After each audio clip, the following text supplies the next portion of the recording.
Hello दोस्तों, नमस्कार, सुप्रभात, गुड मॉर्निंग। कैसे हैं आप? उम्मीद करता हूँ अच्छे होंगे। आज का अपना जो टॉपिक है वो चलने वाला है महाराणा कुंभा। एग्रीकल्चर सुपरवाइजर की दृष्टि से हम सभी टॉपिक करेंगे। डेली अपनी 4 क्लास होगी, जिसमें हिस्ट्री की क्लास आएगी, एग्रोनॉमी की, हॉर्टिकल्चर की और इसके बाद एनिमल हस्बेंड्री की। तो डेली 4 क्लास अपनी आएगी और 1 महीने के अंदर पूरा का पूरा कोर्स का रिवीजन होगा। तो चलिए स्टार्ट करते हैं महाराणा कुंभा। टाइम बिल्कुल भी नहीं है दोस्तों, सिर्फ 1 महीना बचा है। चलिए स्टार्ट करते हैं। सबसे पहले महाराणा कुंभा। महाराणा कुंभा का जन्म है वो 1403 ईस्वी में हुआ। कब हुआ? 1403 ईस्वी में। अभी याद कर लीजिए, बाद में कुछ भी नहीं रखना, याद रहे 1403 ईस्वी में हुआ। और इसका जो राज्यभिषेक है वो 1433 में होता है। कब होता है? 1433 में, यानी ये जब 30 साल का था कुंभा, तब होता है। एनसीईआरटी कहती है कि नहीं, 1403 में नहीं भाई, इसका जन्म 1417 में हुआ। ठीक है। इसके बाद माता है सौभाग्य देवी परमार और पिता है वो है मोकल। मेवाड़ में ये क्वेश्चन पूछा जा चुका है भाई, 2 बार आ चुका है ये क्वेश्चन। एक तो थर्ड ग्रेड में और एक पटवार 2017 में। मेवाड़ में स्थापत्य कला के जनक किसे कहा गया है? महाराणा कुंभा को। मेवाड़ में बौद्धिक और कलात्मक उन्नति का श्रेय किसको जाता है भाई? ये भी महाराणा कुंभा को जाता है। दोनों ही फैक्ट आपको अच्छे से याद करने हैं। नेक्स्ट नेक्स्ट अपने महत्वपूर्ण बात कर लेते हैं थोड़ी सी, कि जो इधर देखिए आप, जो कुंभा के पिता थे मोकल, उनकी हत्या की थी किसने? चाचा मेरा और मैं पापवार ने। चाचा मेरा और मैं पापवार ने। चाचा व मेरा क्षेत्र सिंह के पासवान के पुत्र थे भाई। उन्होंने इसकी हत्या कर दी थी, मोकल की। और उसके बाद कुंभा है वो मोकल यानी अपने पिता की हत्या का बदला लेता है। उससे पहले सारंगपुर युद्ध। तो सारंगपुर युद्ध किसके किसके बीच में हुआ? अपने को यहाँ पे ज्ञानी नहीं बनना है, एग्जाम की दृष्टि से पढ़ना है। तो जो जितना पढ़ना है इंपॉर्टेंट है वही लेके आता हूं मैं, फालतू की चीजें नहीं लेके आता। सबसे पहले है सारंगपुर युद्ध।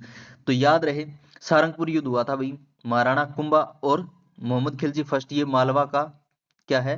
राजा है भाई। और महाराणा कुंभा का प्रथम सैनिक अभियान, ये डायरेक्ट पूछा जा सकता है, किसके विरुद्ध था? तो आबू शासकों के विरुद्ध था भाई। प्रथम सैनिक अभियान किसके विरुद्ध था? आबू शासकों के विरुद्ध था 1433 में। 1433 में। और सारंगपुर युद्ध हुआ 1437 में, महाराणा कुंभा और मोहम्मद खिलजी फर्स्ट के मध्य। और इसमें महाराणा कुंभा है वो विजयी होते हैं भाई सारंगपुर युद्ध में। सारंगपुर विजय के उपलक्ष्य में मेवाड़ में विजय स्तंभ का निर्माण करवाया गया। कब करवाया गया? 1440 से 1448 के मध्य करवाया गया। विजय स्तंभ 122 फीट ऊंचा है, 9 मंजिला है, 157 सीढ़ियां हैं। तीसरी मंजिल पर 9 बार अल्लाह लिखा हुआ है। तीसरी मंजिल पर क्या लिखा हुआ है? 9 बार अल्लाह लिखा हुआ है। विजय स्तंभ का शिल्पी कौन था भाई? शिल्पी जेता नापा पुंजा। जेता नापा पुंजा। ठीक है, ये याद रखना। विजय स्तंभ का पुनर्निर्माण किसने करवाया? स्वरूप सिंह ने। स्वरूप सिंह ने नया रूप दिया था, क्योंकि ऊपर की जो मंजिल थी, ऊपर की मंजिल पर क्या हो गया था भाई? बिजली गिर गई थी, जिससे टूट गई थी। इसके बाद स्वरूप सिंह ने नया रूप दिया। इंपोर्टेड क्या है? इंपोर्टेड 15 अगस्त 1949 को राजस्थान सरकार द्वारा ₹1 का डाक टिकट जारी किया गया था। किस पे? विजय स्तंभ पर। और इसके अलावा माध्यमिक शिक्षा बोर्ड राजस्थान अजमेर और जेके लक्ष्मी सीमेंट आती है, और राजस्थान पुलिस का प्रतीक चिन्ह है ये। ठीक है। और बाकी तो कुछ इंपॉर्टेंट नहीं है। भारतीय अजायब घर, ये तो थोड़ी सी फोर्थ ग्रेड टाइप के क्वेश्चन हो जाते हैं। नेक्स्ट 1437 में देखिए, यहाँ पे 1437 में सारंगपुर युद्ध हुआ था। उसके बाद 1438 में, ये चीज आप थोड़ा ध्यान रखना, 1440 से 1448 के मध्य बनाया गया था भाई ये विजय स्तंभ। और इसके अलावा 1448 में जैसे विजय स्तंभ का काम शुरू हुआ, तो उसके बाद यहाँ पे क्या शुरू कर दिया था? कुंभलगढ़ में कुंभलगढ़ दुर्ग का निर्माण शुरू कर दिया था। कुंभलगढ़ दुर्ग का निर्माण 1448 में शुरू कर दिया था। नेक्स्ट है वो है 1438 में रणमल की हत्या कर दी गई। रणमल की क्या की? हत्या। किसकी सहायता से? डाबरिया प्रथा के माध्यम से हंसाबाई के साथ आई हुई भारमली, दासी भारमली की सहायता से रणमल की हत्या कर दी। कहा जाता है रणमल को बांध के मारा गया था भाई, डाकी टाइप का आदमी था। इसके बाद रणमल का जो पुत्र था जोधा, वो मेवाड़ से बीकानेर के कोनी गांव में चला गया था। मेवाड़ से भागकर वो मारवाड़ जाना चाहता था, लेकिन मारवाड़ पर तब तक चुंडा का अधिकार हो गया था, और चुंडा के पुत्र थे, उन्होंने वहां पर अधिकार कर लिया था। तो जोधा मारवाड़ नहीं जा पाया और बीकानेर के कोहनी गांव में 15 साल तक यहाँ पे रहा। बाद में वह आवल बावल की संधि होती है 1453 में, तो उसके बाद है वो मारवाड़ का राजा बनता है। नेक्स्ट 1453 आंवल बावल की संधि किसके बीच हुई? हंसाबाई के सहयोग से मेवाड़ व मारवाड़ की सीमा का निर्धारण हुआ, दोनों के बीच आंवल बावल की संधि हुई। और सोजत पाली को क्या रखा गया? केंद्र रखा गया भाई, केंद्र रखा गया सोजत पाली को। और संधि के तहत कहा गया जहां आंवले के पेड़ है वहां वहां मेवाड़ होगा, जहां बबूल है वहां वहां क्या होगा? मारवाड़ होगा। तो इसीलिए आंवल और बावल की संधि कहा गया इसे। संधि के तहत एक प्रस्ताव और हुआ कि जो कुंभा का पुत्र रायमल था उसका विवाह श्रृंगार देवी के साथ कर दिया गया। जोधा की जो पुत्री श्रृंगार देवी थी जिसने गोसुंडी बावड़ी बनवाई, और गोसुंडी बावड़ी में शैव धर्म की जानकारी भी मिलती है। तो इंपॉर्टेंट है कि कुंभा के पुत्र रायमल का विवाह जोधा की पुत्री श्रृंगार देवी के साथ हुआ था। ठीक है, आंवल बावल संधि के तहत। नेक्स्ट देखिए 1453 के बाद 1456 का नागौर का उत्तराधिकारी युद्ध, इसको हम अच्छे से समझते हैं। जो नागौर का उत्तराधिकारी युद्ध है इसको हम अच्छे से समझते हैं। एक मिनट, नागौर के उत्तराधिकारी युद्ध को समझिए। पहले हुआ क्या था कि नागौर में, और नागौर का जो शासक था वो था भाई फिरोज खां। कौन था? नागौर का शासक था वो था फिरोज खां।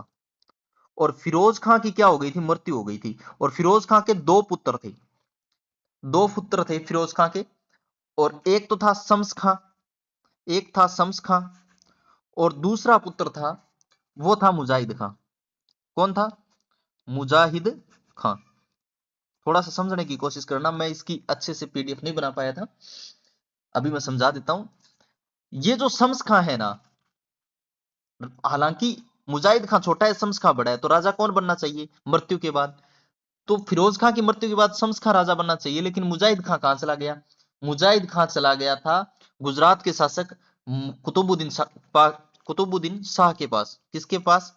कुतुबुद्दीन शाह के पास। और ये जो कुतुबुद्दीन था ना, इसने क्या किया? मुजाहिद खां की सहायता करके शम्स खां को राजा पद से हटा दिया भाई, और यहाँ मुजाहिद खां को बिठा दिया नागौर में।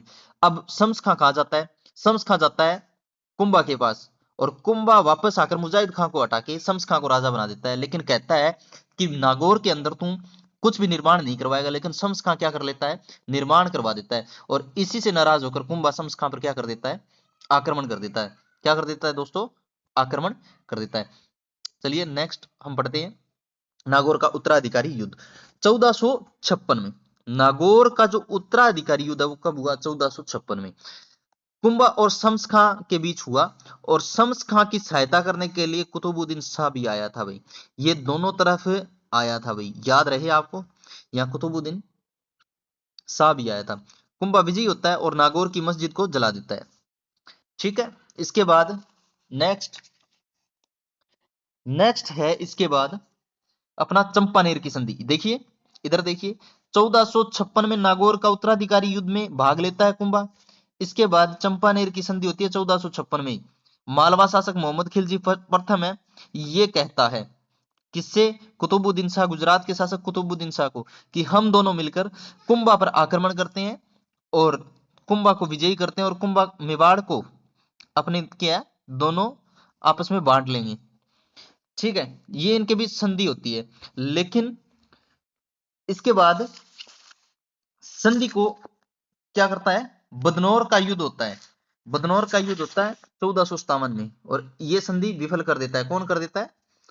1457 में होता है बदनौर का युद्ध, और बदनौर के युद्ध में विफल कर देता है भाई। बदनौर के युद्ध में क्या कर देता है? विफल कर देता है।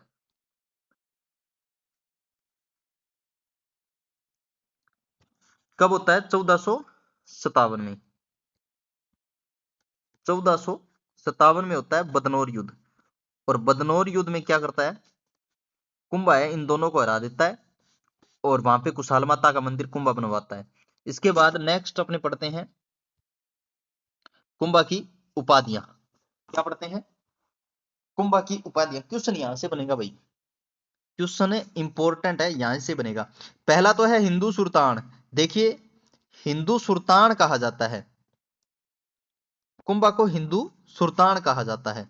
और हाल गुरु, हिंदू सुल्तान गुजरात के शासकों द्वारा दी गई उपाधि है, और हाल गुरु है वो है गिरिदुर्गों का स्वामी होने के कारण हाल गुरु की उपाधि। इसके बाद है दान गुरु। कौन सा? दान गुरु, यानी दानदाता होने के कारण दान गुरु। छापामार पद्धति में निपुण होने के कारण छाप गुरु। राजगुरु राजनीति में दक्ष था इसलिए कहा गया। चाप गुरु धनुर्विद्या में निपुण था इसलिए कहा गया। इसके अलावा नेक्स्ट है तोडरमल। तोडरमल यानी तीनों संगीत विद्याओं में निपुण था इसलिए तोडरमल कहा गया। नंद नंदीश्वर शैव धर्म उपासक था इसलिए नंद नंदीश्वर कहा गया। अभिनव भट्टाचार्य संगीत क्षेत्र में प्रवीण था इसलिए अभिनव भट्टाचार्य कहा गया।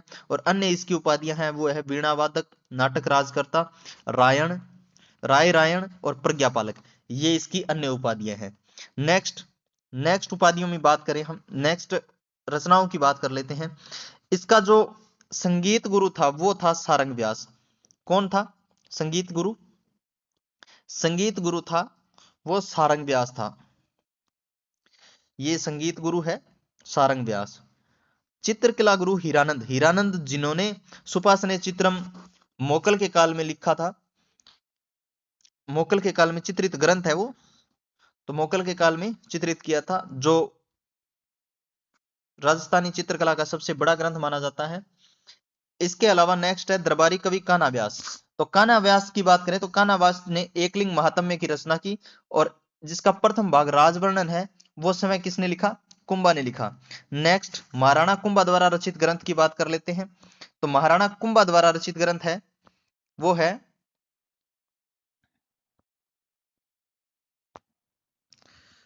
संगीत राज, संगीत सार, संगीत मीमांसा, सूड प्रबंधन, संगीत रत्नाकर टीका, चंडी शतक टीका, रसिक प्रिया और नवीन गीत गोविंद।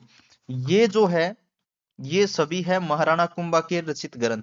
इनमें से 2-3 पूछ लेगा, या ऐसे पूछ लेगा 3 देके ऐसे पूछ लेगा निम्नलिखित में से महाराणा कुंभा द्वारा रचित ग्रंथ कौन सा नहीं है। इसके बाद संगीत राज के 5 भाग। संगीत राज के 5 भाग कौन से हैं? तो सबसे पहले हम पाठ्य रत्न कोश पढ़ेंगे, उसके बाद गीत गाएंगे तो गीत रत्न कोश, उसके बाद बजाएंगे तो वाद्य रत्न कोश, इसके बाद नृत्य करेंगे तो नृत्य रत्न कोश, और 5वां है रस आएगा तो रस रत्न कोश। ये भी इंपॉर्टेंट है, थोड़ा ध्यान रखना। इसके बाद कुंभा का जो शिल्पी था मंडन द्वारा भी क्या है ग्रंथ लिखे गए हैं। तो मंडन ने सबसे पहले लिखा राजवल्लभ मंडन, तो सामान्य नागरिकों की जानकारी है, आवास की जानकारी मिलती है। प्रसाद मंडन, तो प्रसाद देवालय निर्माण की जानकारी। वास्तु मंडन, वास्तुकला की जानकारी। वास्तुसार, दोनों इंपॉर्टेंट है, देखो वास्तुकला की जानकारी, वास्तु मंडन। वास्तुसार में दुर्ग भवन महल निर्माण की जानकारी मिलती है। और मंडन के अन्य ग्रंथों की बात करें तो रूप मंडन में मूर्ति स्थापना कैसे की जाती है, और देव मूर्ति प्रकरण में ये मंदिर निर्माण से संबंधित है। शाकुन मंडन में शाकुन मतलब अपशगुन, सगुन अपशगुन की बातें हैं। और वेद मंडन है, इसमें क्या है कि कुछ मतलब औषधियों का उल्लेख किया गया है। और ये आगे कोदर मंडन हो रहा है एक भाई। इसके बाद नेक्स्ट है वो है जो कुंभा की पुत्री थी वो थी रमाबाई। कौन थी? रमाबाई, जिन्हें किसकी उपाधि धारण थी? ये इन्हें वागीश्वरी की उपाधि धारण थी भाई, ठीक है, वागीश्वरी, ठीक है। इसके बाद नेक्स्ट अपने शिल्पी मंडन का भाई था नाथा, उन्होंने क्या लिखी थी? वास्तु मंजरी। क्या लिखी थी? वास्तु मंजरी, मंदिर निर्माण के बारे में। इसके बाद नेक्स्ट है कवि राजा श्यामल दास, जिन्होंने वीर विनोद में कहा है कि कुंभा ने 84 में से 32 दुर्गों का निर्माण करवाया। ओके, नेक्स्ट है महाराणा कुंभा की हत्या कब हुई? 1468 में। कब हुई? वर्ष 1468 में। किसके द्वारा की गई? उदा द्वारा 1468 में हत्या की गई। स्थान मालदेव, ये स्थान मामादेव कुंड के पास था। किसने की? भी उदा ने की, यानी ये मेवाड़ का प्रथम पितृहंता था। इंपॉर्टेंट क्या है भाई? इंपॉर्टेंट ये है कि हत्या कब की गई? 1468 में, मामादेव कुंड के पास कुंभलगढ़ में की गई, और मेवाड़ का प्रथम पितृहंता कौन था? उदा। आज के लिए इतना ही, बाकी कल वाली क्लास में